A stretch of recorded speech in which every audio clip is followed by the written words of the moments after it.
Are going live and we're ready to rock. If you're over on Instagram, come on over to YouTube so that I can see your chats. If you're on YouTube or Facebook, YouTube's the best way to see it, but I'm going to wait for you guys to get in while I set everything up. So let's start setting it up. All right.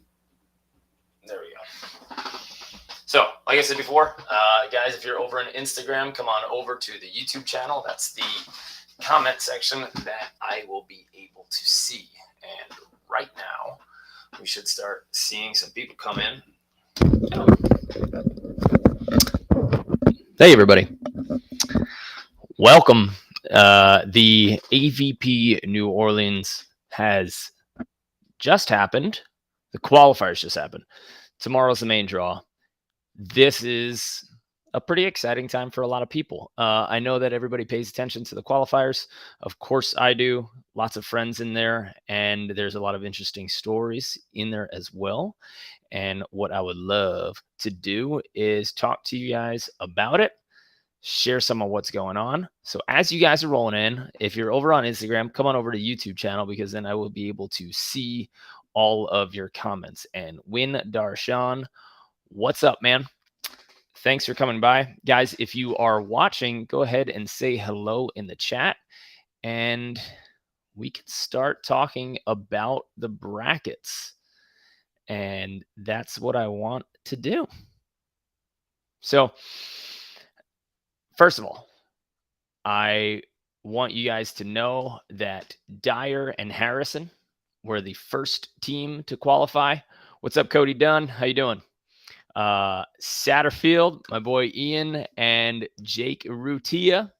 He is in. I know Jake's from Jersey. He came out. He was actually one of Better at Beach's first campers back when it was Volley Camp Hermosa. He came out to Hermosa, and he's been putting in the work. And I think he's gotten a little bit more serious. He's gotten a little more dialed in, and him and Ian have done pretty well. He just went to the FIVB Futures event in Tahiti. They got to the semis. They finished fourth there, flew back from the other side of the world, and they got in to the main again. So I'm pretty stoked for those guys. They beat Berkey and Paulus and Rafi. Rafi's another good friend. Oh, he's sitting there somewhere between 9th and 17th or 21st. Stinks that he couldn't get in, because I really like that guy, but it was cool to see Jake and Ian get in there. The third team to qualify, which I'm super fired up about, is DJ, our boy DJ Klasnick, who always coaches at our camps. He is from Serbia. He's out here at community college. I think he just won his second national championship for JC's, if I'm not wrong. And he is in. Like, this was his dream. He moved from Serbia to the US, started coming to school here, was training in Florida, moved out to California, has been putting in the work, has come to all of our Better at Beach camps and clinics, and is a crazy good coach, like a crazy good coach. And so he's in with Miller.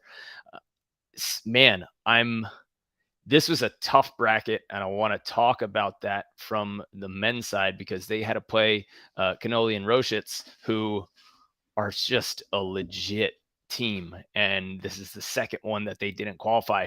So I'm pretty shocked about that.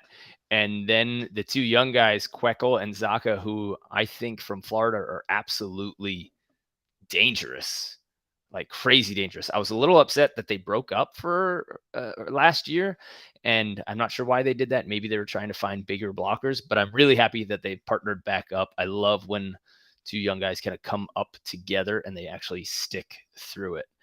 For me personally, the last part of the men's bracket was heart-wrenching and exciting. Joyner won his first round, and I haven't talked to him yet. I like to give everybody their space, but Brandon Joyner got a 0-21 for the first set, which means I guess there was a forfeit, or they showed up late between I don't know how to say his name, Hopi or Hop and Siragusa. And then they lost the second one 21-16. They lost the third 18-16. So Brandon just missed getting into that quali after running a camp for us in Florida, which that camp went well. Mark Bucknam, and my guy Vaughn went to 3 in the first round of that. I have no idea who Carlenzig and Schiffer are, but they gave Dentler and Landell a real run for their money, a 28-26 in the third. That's insane. That's an insane score after Dentler kind of ran through Deirdrick and Mercerin. And then Dentler and Landell took it, and they got into the main as well. Guys, if you're over on Instagram, I want you to come over to our YouTube channel. That's where I'll be able to see your questions and talk to you guys in the chat. So, guys, that's the short rundown of the men's side. Honestly, there weren't too many surprises there because Cannoli and Roshitz are always going to be in there. I think they have the ability to take fifths and thirds if they turn it on right now, and maybe beyond. Queckle and Zaka are going to be dangerous, so that could be a main draw match. It could be a game to get in. Grissel and Yang, they lost to Klasnick and Miller, and Klasnick just flat out DJ belongs in the main draw. So that was just a tough match. I think I'd love to see it. I didn't watch too many, been busy, but that's who we got. And then in the first one, I was really surprised that I think that's Brad Connors. Connors and Osmani took down Del Sol and Prima. Now I know Del Sol is running a major complex, I think, in Arizona, and Lev, he can go on, he can go off. I mean, sometimes he's unstoppable, and sometimes he's just not there. This was their first tournament together. I know Del Sol didn't want to play with Dentler. Don't know really exactly what happened there. Didn't work out this time. That doesn't mean it won't work out in the future. So that's the men's side. And I want to talk to everybody on YouTube. So just want to say, hey, and thanks for coming in. What's up, Devlin Volleyball? Elite Edits, what's going on? Mateo, good to see you. And sorry if I'm speaking too fast. So all the qualities were today. They were missed. And pretty sweet. He decided to join us, so we get to talk to him about his match. DJ Klasnick is here, and we're going to celebrate his first main draw with him before I let him on the camera. And then I also want to talk about the women's side. Again, if you're over on Instagram, come on over to YouTube, get in the chat. Everybody start talking about what's going on and what's going on tomorrow. James David Caldwell, what's up over on Facebook? You got to meet Chad, who is crushing it. Yes, Chad is the man. Thanks for saying that, James, and thanks for watching. All right. DJ, you're on, baby. What's up, Mark? Congratulations, dude. You're dream. Hey, everyone. Thank you. Thank you. Are you fired up? My connection is a little bad, so hopefully it's all gonna work. But yeah, today was a great day. So Miller, is that Nate Miller? No, it's Brian Miller, the one that Got it. Oh, he's a big blocker. He can hit hard and he can get big blocks. Big blocker. Nice. In the last round, he had like 15 blocks. No way. Yeah, it made my life easier. Nice. Do you know who you're lining up against tomorrow? Yeah, we play tomorrow against Kyle, Friend, and Timmy Brewster. Oh man, friends. I mean, there's so many friends now. That's a tough team. That's a team that's a sleeper. Yeah. Like nobody expected them to be as amazing as they are right now. They're side out, and Kyle's peeling is crazy good. What's his name? Brewster's wrist can just turn sharp angles, and he always hits away from the defender. You know, he's not the guy that ever just hits you in the chest. So even on hard driven stuff, you have to be on the move. against him, and Kyle just seems to always be in the right spot when he's blocking. I don't want you to give away anything, but do you know who you're going to serve or what kind of game plan you're going after? Yeah, I completely agree. They're both really crafty. They're definitely a team that is usually underestimated. But last season they showed that they can play, and they've been battling with the top teams. I think in Miami they just played 15-13 with Taylor and Taylor. So definitely a team to focus and make strategy. Yeah. I don't really have a strategy yet because we were just going match by match. I had strategy for all three matches. I prepared yesterday. I had Wi-Fi in Delta airplane, so I was the whole flight. I was looking matches and just scouting and making preparations for matches. So luckily, our tactic was good. I think it was on point all day. So we're just gonna try to like create a strategy. You know how it is. That's the fun part that I like playing with you. Strategy was You definitely love our strategizing. strength. Yep. Yeah. Um, that's cool. So I think what most people, some of them would think, some of them wouldn't, that a lot of teams like to watch film on whoever they're going to face, but some people don't. I think it's definitely an advantage to watch film, but you're in a weird place because I think you've skillfully and technically you've belonged in the AVP now for a couple of years, but you finally got the green card or the visa to be able to do it, and now you're competing on the AVP. You don't have a ton of experience against all these guys. Once you've been in the main draw for however long, or you've been in the qualifier series, like the upper brackets of the qualifier, you've played everybody so many times that you know what they do, and film is just a refresher, you know. But I think you have to study these teams now because I don't know how much you've played against everybody. So you're really relying heavily on film right now? Yeah, so that's a good question. First, I wanna reflect on what you said about people not like to watch film. My partner on the world tour, Lazar, he hates watching it. He thinks it's already for him challenging to be a blocker because he used to play defense. That if he starts overthinking of like, oh, I need to do this on this guy and this on this guy, and everything becomes a mess. So he doesn't even watch. He just wants to focus on himself. I would watch a lot, and then I would give him like couple of kind of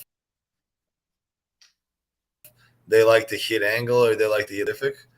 But I'm big on watching film. I Mm-hmm. think every time I watch someone, I'm gonna find tendencies that are gonna give me 1 to 2 more digs, which is on a high level really really important. So Yeah. I do watch a lot of films, and I don't know almost any of the teams except you and Brandon, Yeah. maybe Logan. But I also think they don't know. So I think You also think what? they're also like serious. I think they don't know me. I think they're like first time That's an facing me, so advantage, people right? don't really have strategy. Yeah. Yeah, for sure. Hmm. Cool. Is it They hot? still didn't Is figure it is out it that I have a sharp angle. Shut up, man. Shut up. I know only 20 people watch this, but like my um no, I want you to do well. I don't want you to give away anything about your game. The the weather out there. Now normally it's like super humid, some people cramp, some people are dying. 3 matches for everybody. Was it intense? Was the weather good? And how was Coconuts?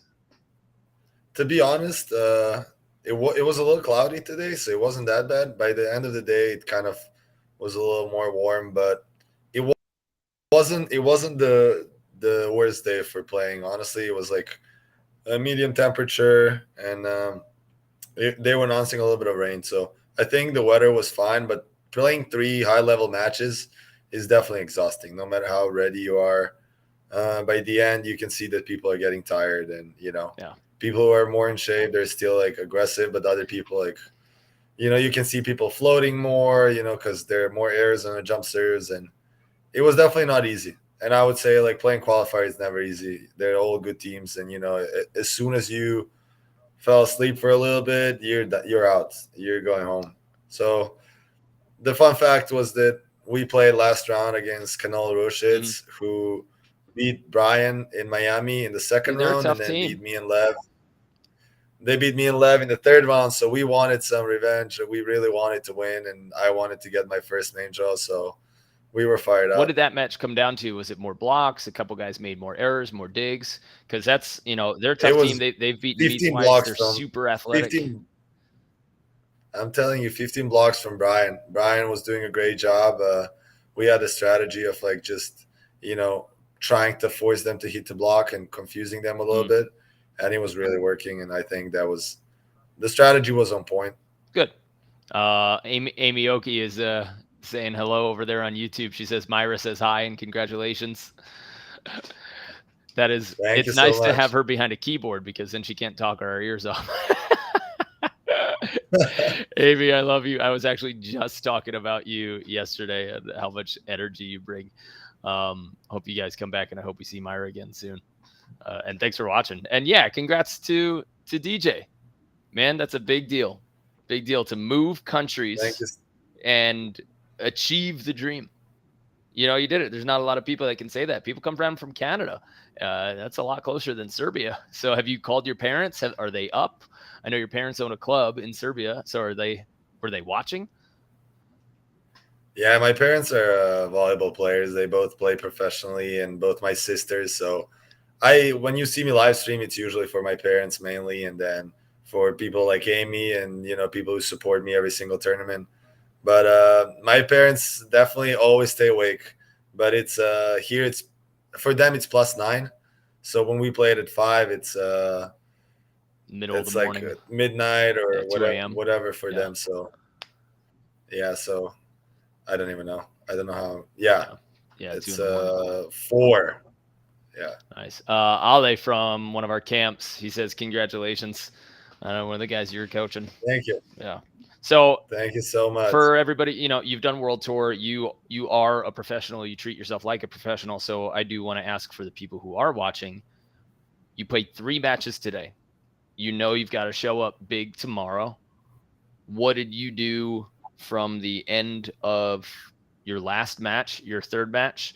And what do you do up until tomorrow morning before your match? Like, what are you eating? Are you resting? Are you going deeper into film? Are you watching film from today? What's your process now? Good question. I think everybody has a different routine. I'm really trying hard not to think about volleyball too much because I'm a big volleyball freak. So I think it was already exhausting for me a little bit today, all the strategy and, like 3 matches. So I'm trying to relax a little bit. I would usually watch a little more film, but we're playing tomorrow at 4 p.m., which is kind of really late. When we saw it, we're at 4 p.m., both me and Brian look at each other and what are you going to do until 4 p.m.? So, eat beignets, man. Just But no, definitely we were like drinking a lot of water and some recovery stuff and eating a lot of carbs. And we were talking, there's something downtown, but after 3 matches, we're choosing rather to like stay in the room and rest. Since tomorrow is another day, we could probably play 2 matches. Mm-hmm. So I'm big on resting and I'm big on like recovery food and What do you eat? Like what did you eat? Are you able to control what you eat? I know a lot of times when we travel, it's tough to find exactly what you want, but it's not that hard. Yeah, so I'm a big fan at the tournaments to eat either pasta or rice. So my girlfriend prepared it for me, so I brought it here just because sometimes when you play back to back, you don't have time to go anywhere. Mm-hmm. So you would be stuck with hamburgers or whatever they sell, fast food. So I like to have at least like 1 bowl of pasta just in case so I can eat it real quick. And then in between days, I also try to eat pasta and rice just to like overload with carbs. Mm. Yeah, that's a good idea. I think most people don't realize that. After today, you need a ton. You can't eat enough tonight. You don't want a bunch of fried food. Most people should be going heavy on carbs and getting a good amount of protein, but you have to reload all of the glycogen, all the carbohydrates, because tomorrow could be another long day. You don't know. Tomorrow's the max you could play is 2 matches, right? Is it only 1 or max 2? I think yes. I think max 2. Yeah. Okay. max 2. And then some people find it to be a disadvantage to play that many matches, to play 3 matches beforehand. Sure, there's a little bit of fatigue. You're definitely a little more fatigued than a team that is fresh. But at the same time, if we're looking at like time zone, you've been there for longer. So you might not have that sleep adjustment. Some people fly way too late and they get off the plane and they never quite shake that plane off, and the sleep gets to them. So you've had one more day to adjust to that, which I think is nice. Yeah, but if I go back to that, I flew in last night at midnight, and then I was in bed around one something. so yeah, it was a tough one, but you're right. Now we're gonna be in bed early, and we have whole first part of the day to rest and prepare. And I think this was a plus for us. We are a new team, and we just had 2 practices before this tournament. So I think playing 3 matches, we definitely found our chemistry. And by the 3rd match, we knew what he's doing and what I'm doing. So I think that was great for us. Yeah. So have you ever practiced with him? Twice. Monday and Tuesday. Crazy. That's awesome. Nice. James, so Jesse C over on YouTube, he says that sometimes it's better not to over prepare before you go into anything that's high stress. And do you know who Andy Roddick is? Tennis player? Yeah, of course. His coach kind of halfway through his career, because he used to spend the whole day just getting hyped for his matches. And his coach actually made him start playing video games on match day so that he could relax. He goes, no, stop thinking about tennis. Stop getting stressed. Stop getting yourself fired up for 4, 5, 6 hours. He goes, you have to relax and then turn on the jets at full blast when it's time for your match to start. So I wonder if that's going to, what you're going to do for the first 8 hours tomorrow when you're just sitting there. Don't recommend, if I can throw a little coaching advice in there, don't go out there early. Don't get in the sun. You know it's going to be hot and sweaty, so stay somewhere cool and hydrate like a mofo. But yeah, I don't know. Make sure that you've at least warmed that body up, though. I don't know your process for that, but for me, I always needed to get something going in the morning and then relax if I had a late match. Yeah, I agree, and I wanna reflect on Jesse's comment. I do agree that sometimes preparing can lead to stress. And I think that's what happened to Miami. I really wanted to win. And, I was like, oh, we have to do this. We have to do this. And, just like all of that somehow led to my body being a little stiff. So I got a few digs less and I got a few aces less. And then, I went home and I was like, okay, I need to think about how I can release this and how I can enjoy the game more. So I changed a little bit my perspective and I start to think about, what's the worst that can happen is just you lose. And that kind of helps me kind of relax a little more, knowing that the worst I lose instead of thinking about I have to win. So I'm just trying to play my best volleyball. And, if the other team is better, I try to change my strategy. And if they're better, I lose, and that's fine. So I think that it's really important to find balance in everything. I think being not prepared is not good, but being over prepared can lead to stress. So I would completely agree with that. So it's really important to find balance. That's why I usually leave my partners not to watch tape if they don't want to, because for them would probably be too much. And then I try to filter information and make it easy for them, because I can carry the weight. I've been doing it for so long as a coach and as a player, just watching a lot of tape and, trying to figure out the weaknesses. So I know that on some people, they react differently. So I try to do a lot, and then I try to balance that in myself and then give them a little bit of peace that's going to be enough for them so they can stay balanced. But I try not to think too much about volleyball, maybe watching a movie or, whatever, thinking about some programming because I'm studying that, or, finding something else, reading a book. Yeah.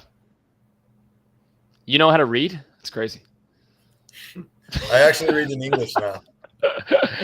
That's a big deal. I'm reading. You probably read that book. I'm reading Inner Game of Tennis, and I would recommend it to all the listeners. I think that book 3 different times. Great. It's such a good book. So when I start hearing about it, I didn't know what it is about. I'm just gonna give a a little introduction. It's about self-talking yourself when you say like, "Hey, come on," like, or "You suck." Like you're talking to yourself, but you're talking to who? Like who is talking to who? So self one and self two.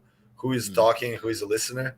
And I think it's a really good book for people to learn how to treat themselves on the court, kind of not dividing everything in good and bad, but more reflecting what's going on and trying to relax more. And I think that book actually helped me to be a little more balanced and a little easier on my feelings, and I think helps me to be a little bit mentally more stable in the game. Oh yeah, yeah. So great book. Please Adam's read it. commenting on it. He said, "Adam, what's the title of that book?" Adam, that is The Inner Game of Tennis, and I think it was written back in the '70s by a really great coach. And for anybody who's in sports, I would say a little bit of like business competition, anything like that, or leadership, that is a good book, Inner Game of Tennis. And it's been one of the ones that has every coach, it seems like every good coach has read that at least once. And I do recommend it for all athletes as well. I should start composing or compiling like a big group of athlete books that I know work well for coaches and athletes. For Be sure. sweet. Oh, Eric Rookie from our camp is fired up for you. Nice. I Thanks, know you dude. guys got to hang out at the camp. Was it hotter than Florida? Because I know you just Oh coached no. another one of our St. Pete camps, and you had like 21 hours of private lessons or something stupid like that again. Uh, so was it hotter in New Orleans than it was Florida? No, Florida, like as I said, today was cloudy. Florida, we got a couple of really, really sunny days where on that white sand, like it was hot. It was hot for coaching. We tried to practice a couple of times in between coaching, so around 2 p.m. Oh, and we were not looking good. So I knew that for campers it's also hard, like doing 2 sessions plus a tournament.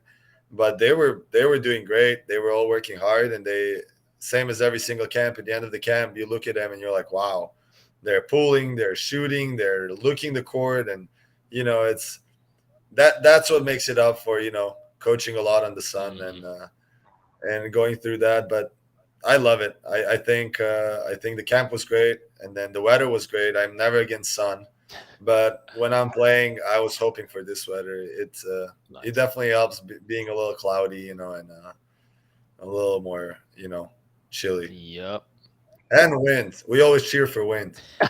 I love wind. Some people don't like it. That's like it's a nice equalizer for me. Hey guys, for those of you who are interested in speaking of camps, DJ is one of our main coaches.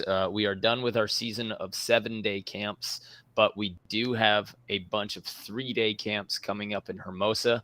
I know that our men's B A level camp, so for B and A level men's, May 26th to 28th, that's a 3-day camp. Come out Thursday night, play 8 hours Friday, 8 hours Saturday, and about 7 hours on Sunday. We have one spot left. We got 11 of 12 spots booked. So if you want to join that, you got to sign up now. June 23rd to 25th, we have a women's AAA 3-day mini camp, and July 21st to 23rd in Hermosa, we have a men's A/AA camp. If you guys want to join any of those, just head over to betteratbeach.com/camps. There's also a few other events. We have these 6-hour intensive clinics. We have a lot of dates for those. So you should go over to betteratbeach.com/camps, have a look at our upcoming schedule and jump in. But if you're a men's intermediate, low advanced player and you want to get that May 26th to 28th 3-day camp, we have one spot left. And I'm sure that as I'm saying this right now, somebody's trying to sign up. So grab that spot if you can. And then maybe we can get DJ to come on over and coach a little bit with us down on 2nd Street. Why not? Why Yeah. not? Always down for Why not? coaching. More coaching. Always down for coaching. Nice. Last thing before I let you go, Deej, were there any guys who lost, any of the guys teams who lost that surprised you, or did anything crazy or unexpected happen today at the Yeah, there qualifier? were a couple of exciting games. Lev Prima and Skylar Dissol lost to Brett Connors. Um, Mm-hmm. which for me was definitely surprising. I know that Lev and Skylar don't practice much together, but I hang out with Brad recently, and Brad didn't practice for months. He just started practicing again. But Brad is a great player, really experienced, knows the game. So he is surprised on the last tournament. He beat someone as well, someone from the top seeds. And then on this tournament, he again beat someone from the top seeds. So he's usually good for one surprise. But then in the second one, he had Noah Yep.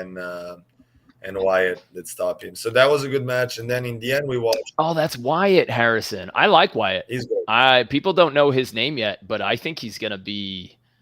He's gonna start making some noise this Wyatt year. is great, So and him and Noah are Wyatt, yeah, they qualified. Okay, so Noah Dyer, who was legit last year, and Wyatt, man, yay! I'm happy for him. Okay, Wyatt Harrison. Now I'm connecting the last names. Cool.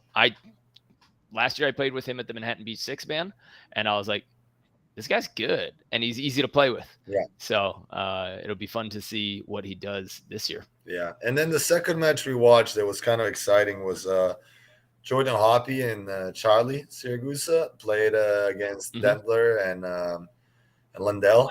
Yeah, they played the last round, and it was in tiebreak, and it was 12-12, 13-13. And then Dentler made a couple of blocks, and Lindell made a couple of digs, and they finally won. But that was an exciting match. Like, good rallies on both sides, a lot of energy. But they were definitely favorites. But Charlie and Hoppy played well, and they qualified in Miami. So nice. I think they're also one of the teams that people should pay attention to. Now, they had do you know what happened? Was it a score malfunction or anything? Because with Brandon Joyner and Diaz, they have a 0-21 score up on the bracket. Is that real? Is that just a malfunction? Or no, that's probably a mistake. I did see that when Brandon played, something was on the court that they were like all talking to ref, but I was fired. I didn't know what it was. Okay. Yeah, they got an 18-16 finish. That must have been nuts. Oh, that bumps me out. There was one match where Dentler played against Lior, and the tiebreak was 28-26. That's crazy. I didn't get to watch that match, but that was definitely a fun game. I mean, that's the equivalent of 3 matches that they played. It says they played an hour and 20 minutes. That's 3 matches, in terms of time. It stinks to be out that long, especially when you got to play tomorrow. But I am happy for my boy Dent getting through it. Yeah. Nice. All right, man. Hey, appreciate you jumping on, and just absolutely go have at it tomorrow. Have a blast. Fired up for you. And I know that everybody watching and all the Babbers are rooting for you, and we'll be watching too. So keep posting on your Instagram. And can you share your Instagram right now so that anybody who is just meeting you for now, they can go and follow you on Instagram, and in case you live stream on Facebook or anything? Do you want me to write in the chat, or? Yeah, definitely write it in the chat, and then I'll share it too. So what is it? It's at. I don't even know how to write in the chat. Oh, just say it out loud. At DJ Georgia. DJ.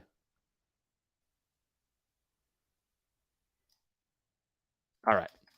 Well, we're going to get his Instagram as soon as his internet comes back.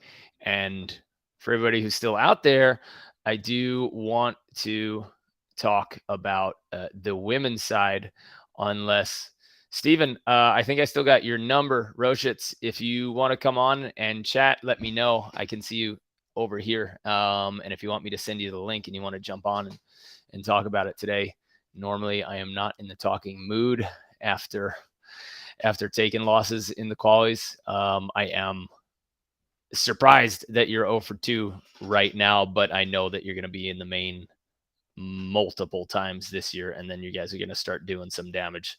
So just a slow start for you guys this year. Sorry about that, Roshitz. Guys, if you have ever listened to our our podcast, the Better at Beach podcast. Steven Roschitz, he's a great player. He's gone through a lot, some crazy injuries and surgeries, and he had a really good podcast with us. So I'm going to try and find that on the backside. Better at Beach. Maybe it'll be under Steven.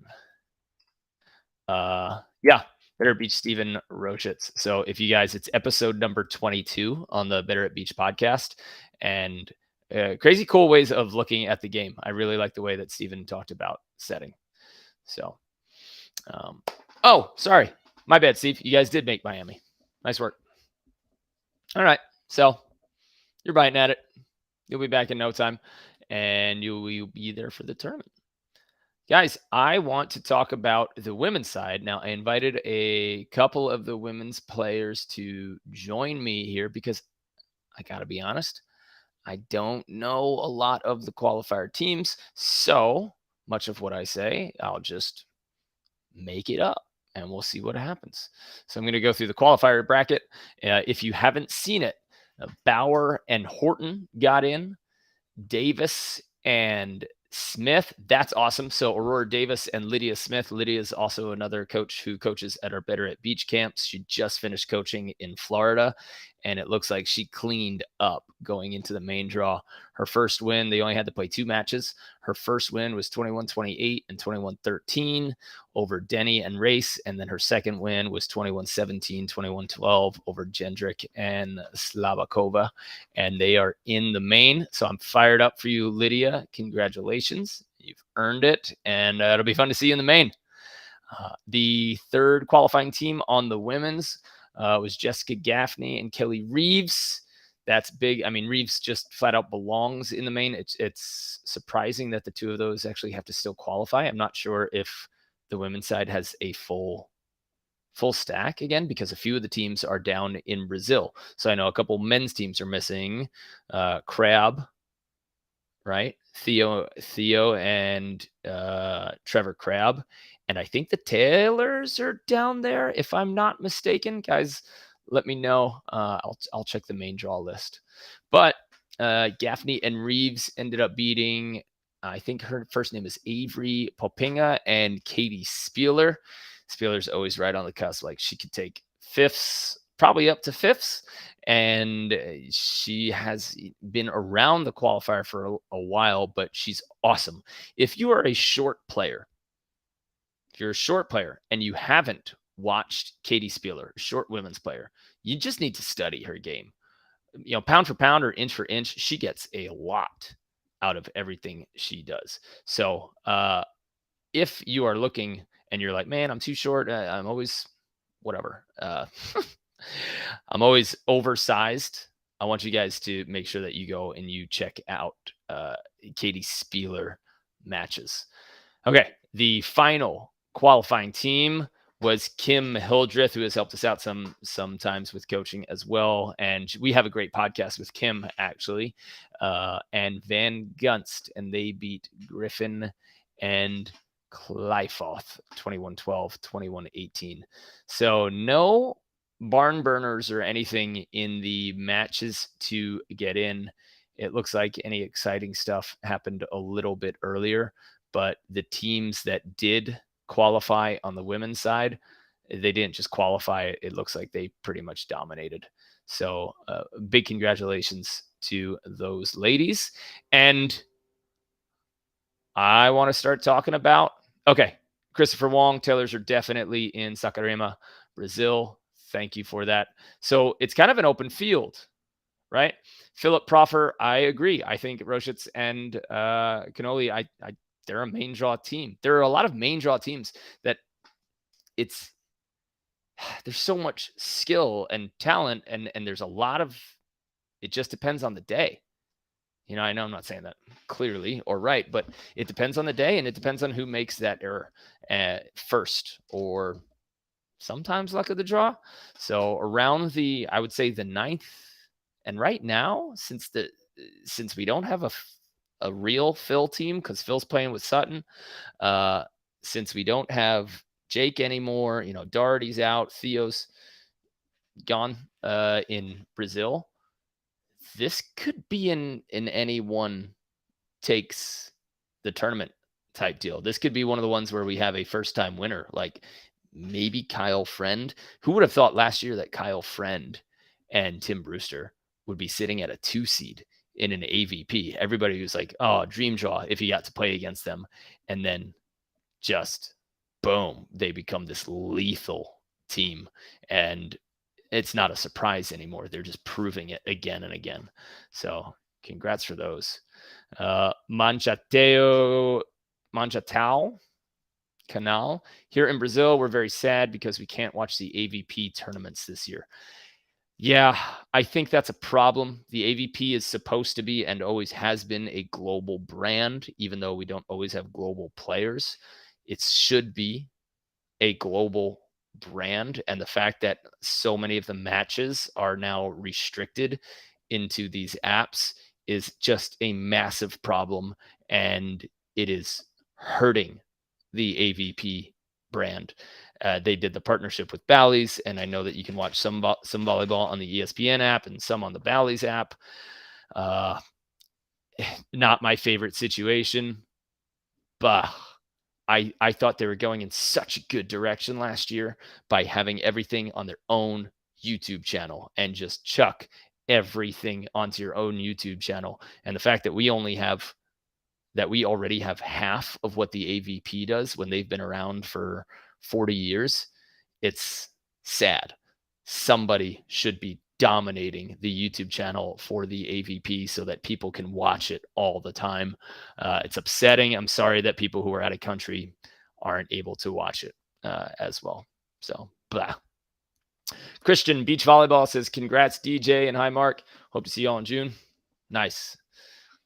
Glad that you are stopping by. Okay, so let's see. Let's go into this and see where we are in terms of the main draw and who's playing. Guys, if you are in Instagram, I know that I can't see your chat. I'm not watching it. But if you come over to our YouTube channel, that's where I'll be able to see you inputting your chat, and I can answer any questions that you guys have.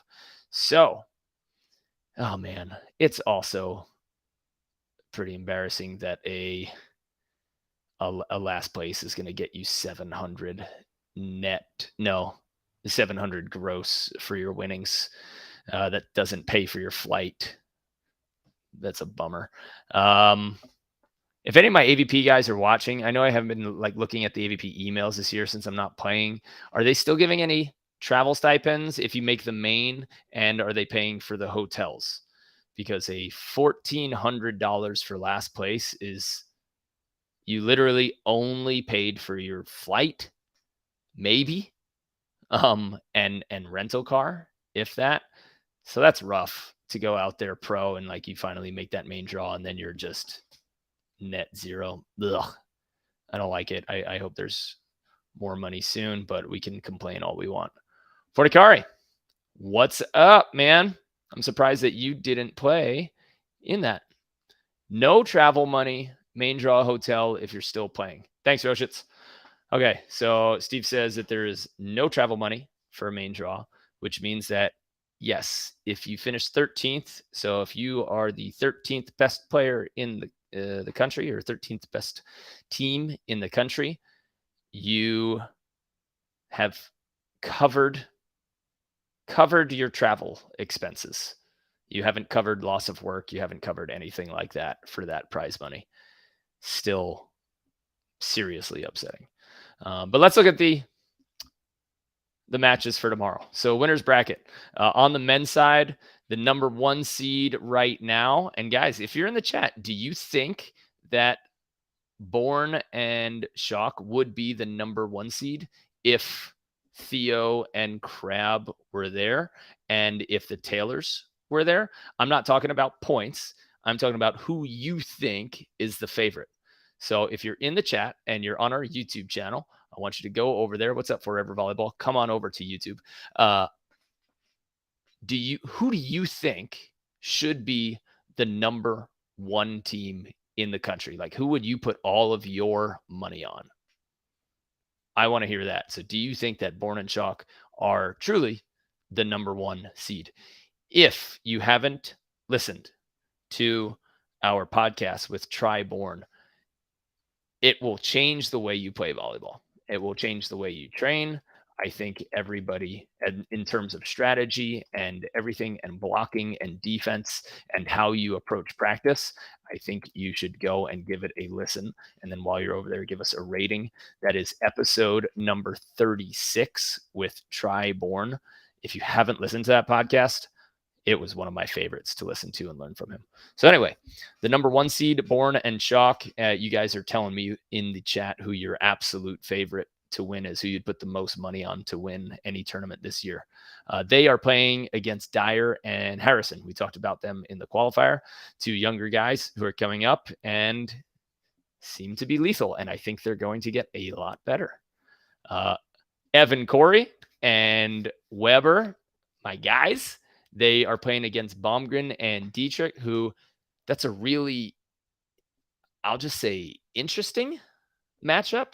Baumgren, who got onto the AVP as a blocker, then converted into a defender, has played some crazy high-level ball and hasn't really turned it on in a little bit, is now playing with Dietrich, and I know that they probably haven't been able to practice together. So it'll be interesting to see what happens there. And they're the 8 seed after not having stellar performances recently. So it looks like there really is a few teams missing, and they got bumped up to that 8 seed. And I don't know if the 2 of them together are really an 8 seed, but maybe they'll surprise me. I will say that I'm rooting for Evan and Logan to win that one. Now, Lotman and Leela Tucker, that I think is a dangerous team. I think Lotman can get blocks, and he could take over serves, take over games with his serve. And Tucker, Leela, if you haven't seen him play, God damn it, that kid's fast. He is so fast and consistent on defense. So I don't like playing him against a good blocker like Lotman, because he'll get in there and he'll scoop. They are playing Dahlhauser and Sutton, which, I mean, Sutton's whatever. Most of you know the situation there, and we'll see. Sutton's getting to live his dream, and Dahlhauser's the horse that he's riding on. So we'll see what happens, but I don't think Lotman and Tucker could possibly lose that unless Phil just proves that he is indeed volleyball god. Dentler and Lendell versus Palm and Rodriguez. Oh, I see you guys getting in there in the chat talking about who your actual 1 seed is. I like this. Somebody said Partain and Benesh for the absolute 1 seed. Paul Carrera said Born and Chalk. Ben Vaught, who do you think is your number 1? Partain, a lot of people saying Partain and Benesh. Okay. Taylor and Taylor, maybe the number 1. We got a lot of good votes over there. Taylor and Taylor for number 1. They're a living highlight reel. So that's pretty cool. All right. So Dentler and Lendell are playing Palm and Rodriguez. That to me is tough. This looks like these are 2 guys who could be the same seed. Now, Lendell can be super consistent, and Palm and Dentler are kind of the same player, but Andrew's a little more prone to some errors. So if he plays clean, he's destructive.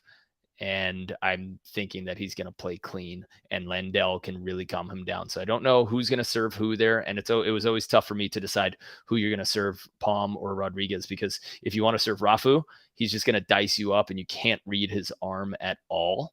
And if you want to serve Palm, he's a lot higher and he stays really calm. So that's going to be an interesting match. And I want Dentler to win. But Palm and Rodriguez might have the favorite. All right. Billy Allen and Troy Field. Allen I don't think they played too well. Again, this is me looking at finishes because I'm not watching the matches right now, guys. But Allen and Field, we all know what Troy can do. And Billy's Mr. Consistency. He's getting a little bit older. He's not living in the South Bay anymore. So I don't know how much practice he's had. And Satterfield and Urrutia played 3. They just came from Tahiti. Their bodies have got to be beat up. It just depends if they can turn on the fire. But I think that game's probably going to be on Jake, on Urrutia. And if he can side out with his cross and cut game, then they have a chance to take that. But Fields an absolute problem at the net. So Cook and Lee, David Lee just can't get out of volleyball. And the two of them, Sean Cook, if you've never met Sean Cook, you don't know who he is. He's freaking hysterical. He's my vote for funniest guy on tour, and you should be watching him. He's another highlight reel in terms of hard hits and crushing digs. But David's, as a lifetime middle, he's always struggled in transition, and Frischman gets digs. So even though, I mean, I like all those guys, but I think for me, I think Caldwell and Frischman are going to take that just because of the transition game. Frischman's going to keep balls alive. Cody's not going to make a bunch of errors in sets and transitions. And if David can clean up his setting, Dave Lee can clean up his setting, or just absolutely take over from a blocking standpoint, then they have a chance. But just because of transition, I think Caldwell and Frischman might take that. Bill Kalinsky and Hagen Smith, who is not playing with Dietrich anymore. So Kalinsky and Smith versus Drost and Mayweather. I got to work with Avery and Mayweather a little bit. This could go either way. That's really a match that could go either way. I don't have a vote on that. Who do you guys think? If you're in the chat there, who do you think is going to win between Drost, Mayweather versus Hagen Smith and Bill Kalinsky? I would like to hear your thoughts on that. I mean, Bill can get it done, and Hagen can be an absolute beast, but Joe stays pretty consistent, and he's gonna have to find something on defense. He needs to be a little bit more mobile on defense. So we'll see. Joe Mayweather versus Kalinsky Smith. It's going to be a good match. I think that's just one to watch. All right. And my boy DJ and Brian Miller versus Brewster and Friend. You would say that Miller's a better blocker, but Friend and Brewster, like Kyle, they just keep proving people wrong. I have the feeling that they're going to try to keep the ball away from DJ, but who knows? I mean, they are the 2 seed, and this is DJ's first AVP. Oh, man. I've spent more. I don't know. I think I made best friends with Kyle Friend like day one. We actually went to Europe on the same tryout. We met at a tryout. We're trying out in front of like 30 professional team coaches over in Europe, in Italy and Slovenia. And we were instantly friends. Same way that me and DJ were instantly friends. So I just want to root for a good match there. I don't want to say anything there. All right. This is getting busy in the chat. So if you guys are over on Instagram, come on over to YouTube, because this is starting to light up a little bit, which I like. Okay. Cody says Bourne and Shock are both studs, but still figuring out each other's games. Bourne's block is different from Theo, and Shock actually plays defense. So they're trying to figure each other out, I still think. Yeah. But they've had months. I mean, I know it's been raining out here. So the rain, I think, has maybe gotten people out of shape in California. And there haven't been, honestly, it's been rain all the time. So there hasn't been good, fun opportunities to play ball. Philip Prother says that the 2 Taylors are the 1 seed. Let's see. Ooh, and Ben Vaught is voting for current former pro. Ben, you playing this year? You getting into any tournaments, Ben? He says that Cayman Shock might be the number 1 seed, but Miles and Andy, Banesh and Partain. Again, people think Banesh and Partain are going to be one of the contestants for the number 1 spot this year for the men's side. Very interesting. Very interesting. All right. Ones to watch on the AVP, Hagen and Bill from T20's Grunt, and Cody and Chase. Yeah, I think Cody and Chase can go pretty far in this tournament. They've got an opportunity here, and they played really well in Miami. Whoa, Fornicari saying that Kalinsky and Hagen might get to the semifinal or the final. All right. Roshit said Avery and Travis. Avery's always there, and it's time for Travis to pick it up. I like that. Okay. Brewster's a top 4 defender. Nice, guys. This is fun. Fun to see your predictions. Do you want to head over to the women's side, or does anybody have anything to say about the men's side left right now? Nothing. Okay. If you guys are watching on YouTube, you guys know that we have a podcast. We're on Spotify. We are on Apple Podcasts. We are on Google Podcasts. So you can check those out. If you're watching and you're not subscribed to our YouTube channel, it goes a long way. So just go ahead and hit the subscribe button. That's a big deal. And if you want anything from full workout plans, season plans, we have over 50 practice plans for beach volleyball, and we have immense technical and strategical courses at betteratbeach.com. Plus, like I said before, we have 3-day camps and 6-hour intensives coming up. So if you want to come out to Hermosa and train, we got small groups. So 12-person groups for 3 days. You're going to be working with 2 coaches, 8 hours a day, Friday and Saturday, and then 7 hours on Sunday. So fly out Thursday, fly home Sunday night, and get 23 hours of volleyball and hanging out with pros in the Mecca. Head to betteratbeach.com/camps. I know the BA men's camp is one spot from being sold out. All right. Oh, Vaught just played the futures with Dave McKenzie and just got back from Tahiti. Nice. All right. Cool. Glad to see you still playing. I don't have an interest in playing right now. Got my daughter on the way, so I'm pretty excited about that. And this is the first ever summer as an adult that I haven't been chasing the tour. And I will tell you, it feels really good right now. So I'm happy to just watch from the sidelines and be a voice and get a bigger YouTube channel than the AVP. Ha! Okay. T20's Grunt says, Can and Zana is an interesting pair. I want them to do well, but not the best pairing. Ken has blocking experience, but lacks some size, and Zana's side-out game is not the best. So what I know about Zana is that she has the most unique body positions on tour. Like, she's got to be fun to watch. It's theatrical and interesting for photographers. So if any photographers are looking for fun shots, you got to go chase her. But Zana does well. And to get the pickup from Carrie, can Carrie play a full season? I know she got hurt again. I don't know what's going to happen there, but in honor for Zana. But remember, Logan and Hayden didn't work out perfectly either. So Logan last year, young, high-level blocker, plays with Hayden, and you're like, all right, he's going to pick up as much information as he can, and I think it was valuable.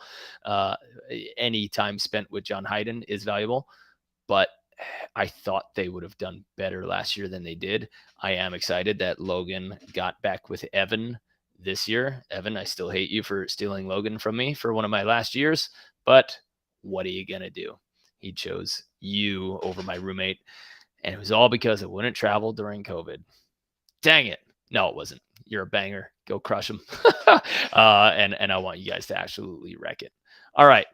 This is the 1 seed that I think belongs on the women's side. This is one that I don't think there's much of an argument for the women.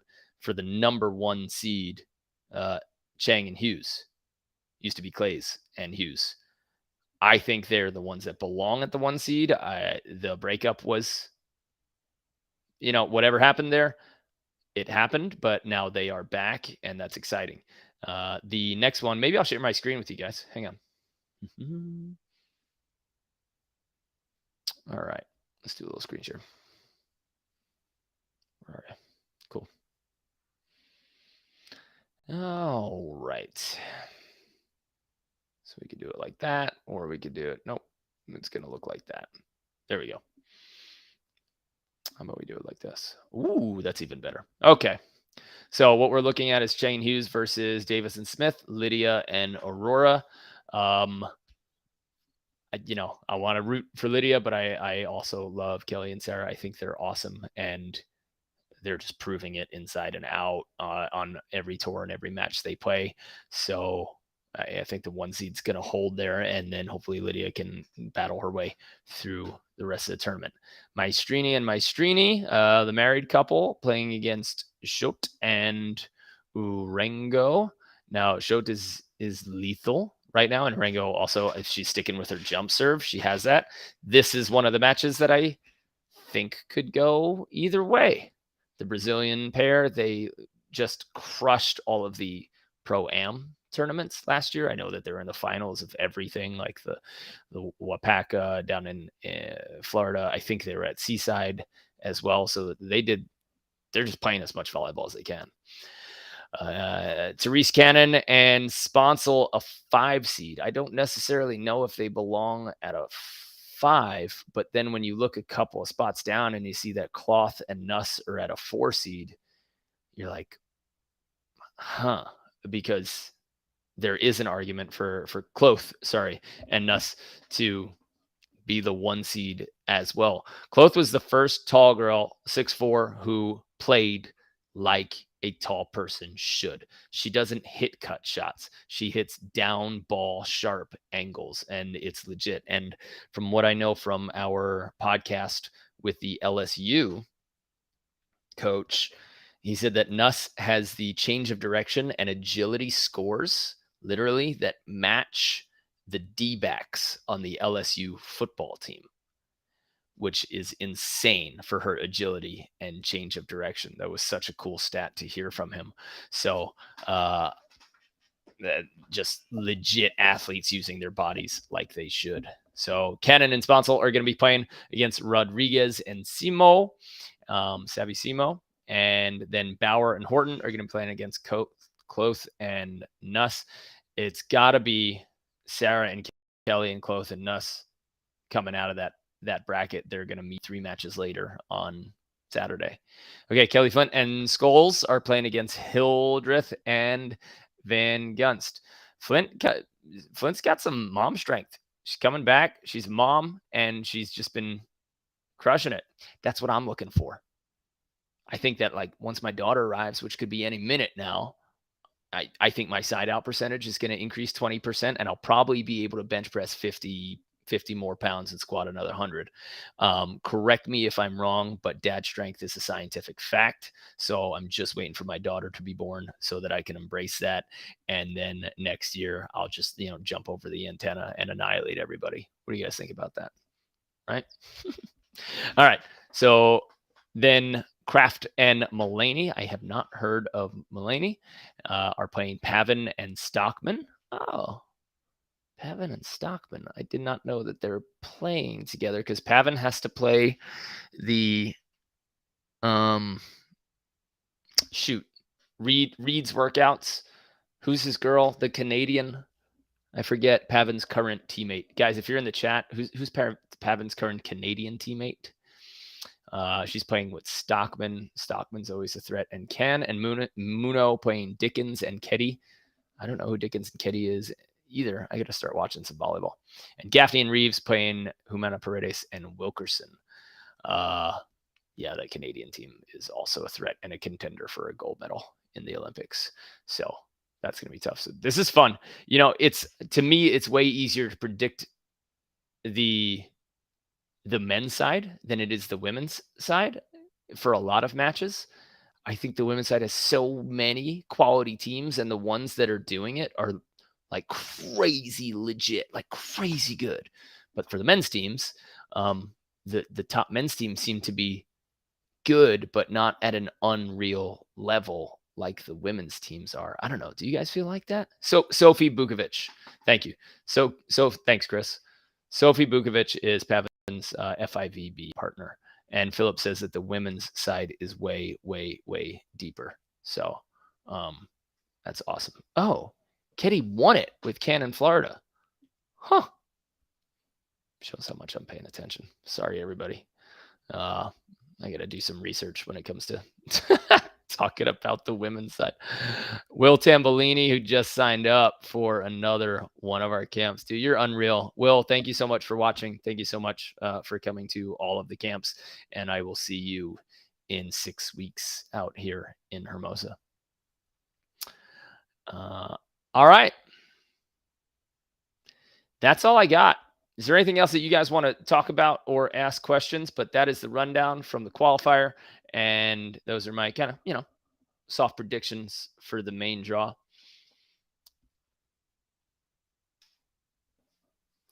No text right now. If you know my Instagram or you want to get in touch with me and you want to say, hey, man, good job. I liked what you did with what we did here.